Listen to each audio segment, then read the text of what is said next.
ಸ್ವಾಮಿಯೇ, ಶಿವರಾಜನು ಕಪಿಯನ್ನು ಎತ್ತಿಸಿಕೊಂಡು ಬರುತ್ತಿರುವನು.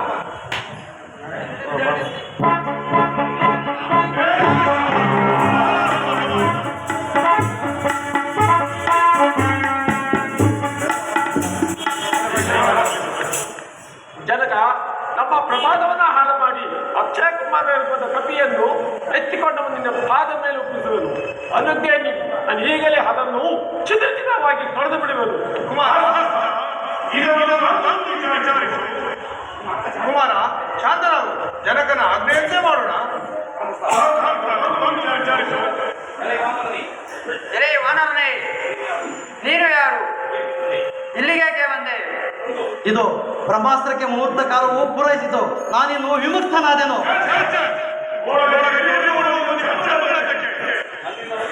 ನನ್ನಂದ ವಧೆಗಳನ್ನು ತಿಂದು ಸಾಯುವುದಕ್ಕೆ.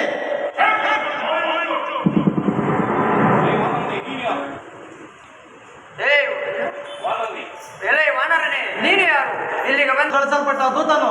ನನ್ನನ್ನು ಮಾರುತಿ ಎಂದು ಕರೆಯುವರು. ನಿಮ್ಮ ರಾವಣನನ್ನು ನೋಡಲು ಬಂದಿರುವೆನು. ಇದು ತಮ್ಮ ಸ್ವಾಮಿಯಾದ ರಾವಣ ಸಾರ್ವಭೌಮನು. ಆಹಾ, ಇವನೇನು ರಾವಣನು? ಈ ನೀಚನು ಉಚಿತ ಸ್ಥಾನದಲ್ಲಿ ಕುಳಿತುಕೊಂಡು ಮಾತನಾಡುತ್ತಿರುವಲ್ಲಿ ನಾನೇಕೆ ಇವನಲ್ಲಿ ನಿಂತು ಮಾತನಾಡಬೇಕು? ನಾನು ಶ್ರೀರಾಮಚಂದ್ರನ ಧ್ಯಾನವನ್ನು ಮಾಡುತ್ತಾ ನನ್ನ ಬಾಲವನ್ನು ಬೆಳೆಸಿ ಅದರ ಮೇಲೆ ಕುಳಿತು ಕೆಲವು ನೀತಿ ವಾಕ್ಯಗಳನ್ನು ಹೇಳುವೆನು.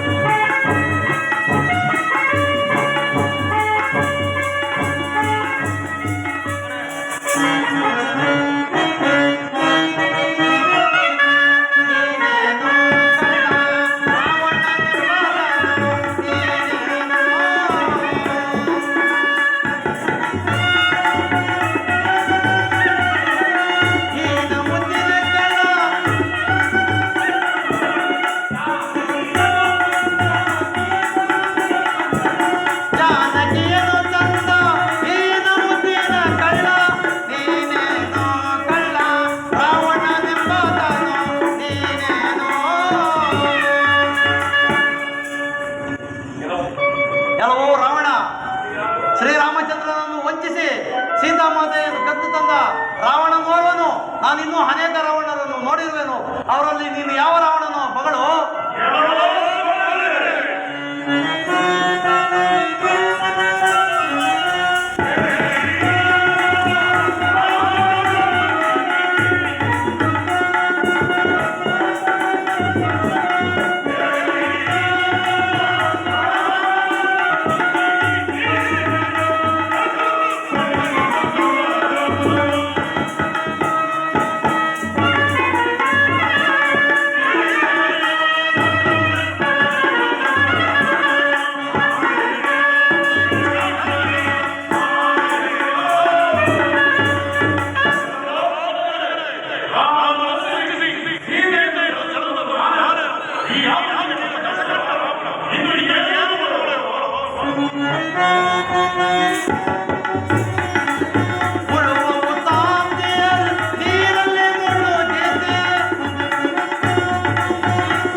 ಎಲ್ಲವೋ ವಾಲಿಯಿಂದ ಸಪ್ತ ಸಮುದ್ರಗಳಲ್ಲಿ ಮುಳುಗಿಸಲ್ಪಟ್ಟು ಅಂಗದನ ತೊಟ್ಟಿಲಿಗೆ ನಿನ್ನನ್ನು ಕಟ್ಟಲು, ಅವನ ಬಾಲಲೀಲೆಯಿಂದ ಕಾಲಿನಲ್ಲಿ ಒದೆಯಲು ಒದೆಗಳನ್ನು ತಿಂದ ದಶಗಂಟೆ ನೋರುವನು.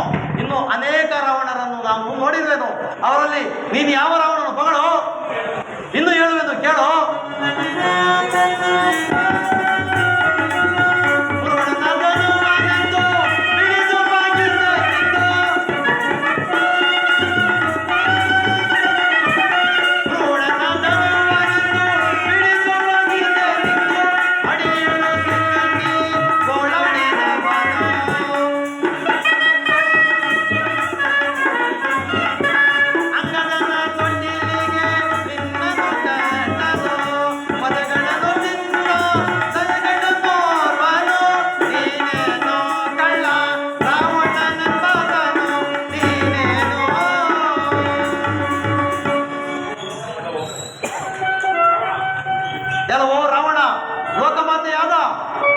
ಸೀತಾದೇವಿಯನ್ನು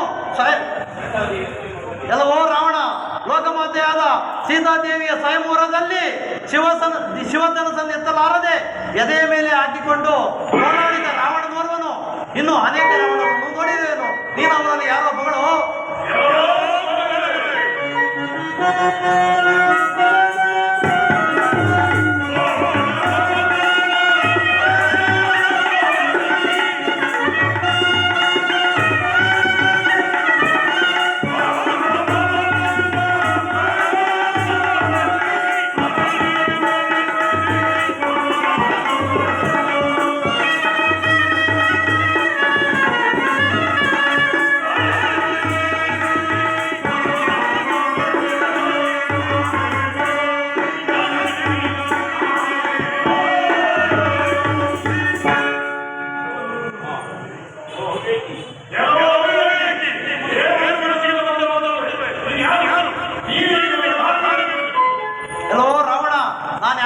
ತಿಳಿಸಬೇಕೆಂದು ತಿಳಿಸುವೆನು ಕೇಳು.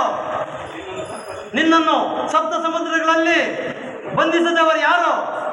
ವಾಲಿಯು. ಅಂತ ವಾಲಿಯನ್ನು ಕೊಂದವರು ಯಾರು? ನಮ್ಮ ರಾಮನು. ನಿನ್ನನ್ನು ಸಹಸ್ರ ವರ್ಷಗಳ ಕಾಲ ಕಾರಾಗೃಹದಲ್ಲಿ ಇರಿಸಿದವರು ಯಾರು? ಕಾರ್ತ್ಯ ವೀರಾರ್ಜುನನಲ್ಲವೇ? ಅಂತ ಕಾರ್ತ್ಯ ವೀರಾರ್ಜುನನ್ನು ಮಣಿಸಿದವರು ಯಾರು? ಪರಶುರಾಮರು. ಅಂತ ಪರಶುರಾಮನನ್ನು ಜಯಿಸಿದವರು ಯಾರು? ನಮ್ಮ ರಾಮನು. ಈಗ ತಿಳಿಯಿತೇನೋ ನೀತಜ್ಞನಾದ ನೀನು ಲೋಕದೌರ್ಜನ್ಯಕ್ಕೆ ಪರನಾರಿಯನ್ನು ಬಯಸಿ ಲೋಕದೌರ್ಜನ್ಯಕ್ಕೆ ಗುರಿಯಾಗಬೇಡ. ನನ್ನ ಮಾತನ್ನು ಕೇಳು. ಶ್ರೀರಾಮಚಂದ್ರನನ್ನು ಸಾಮಾನ್ಯ ಮಾನ್ಯವನೆಂದು ತಿಳಿದು ನಿನ್ನ ವಂಶವನ್ನೇ ಹಾಳು ಮಾಡಿಕೊಳ್ಳಬೇಡ.